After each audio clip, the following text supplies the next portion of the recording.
Do you feel like you have just a little more money in your pocket? Well, for the first time in 5 years, the amount that people are earning is rising slightly faster than inflation. Official figures released this morning also show that unemployment has fallen again between July and September. With more, here's our economics correspondent, Andy Verity. For staff at Chilston Stonemasons in Tunbridge Wells, the economic recovery is no longer an abstraction, it's concrete reality. After a 3-year pay freeze, the firm saw a surge in orders for luxury garden ornaments and finally had the means to pay an inflation-beating rise. We gave them a 2% pay rise. We looked at all our costs very carefully. We've actually saved costs in certain areas of the business. So when we did the numbers, 2% was what we came to. We'd like it to have been a bit more, but we thought it was important to offer something. It's sort of frustrating when you don't get a pay rise, I'm sure as everyone would agree, but it's also quite nice to still be in a job when people aren't.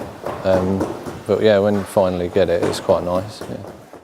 It's not so much that pay's jumping as that inflation is well down, with prices up just 1.2% last month. The average pay rise, excluding bonuses, has lagged behind inflation since 2009. Now, finally, it's just a squeak above at 1.3%. The Bank of England has said it wants to see pay beating inflation before it raises interest rates. With cheaper imports driving down prices, that's now happening, but it has to be sustained. We are seeing the start of real pay growth.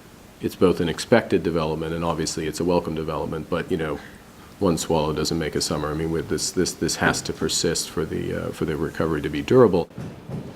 Unemployment is now lower than it was before the crisis and the economy is bigger. But what hasn't caught up yet, of course, is pay.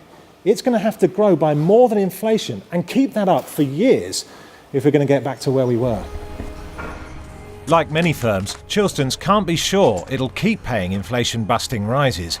Since the summer, orders have stopped growing as quickly amid uncertainty about the housing market. And with stagnation in the Eurozone, the recovery's not exactly set in stone. Andy Verity, BBC News.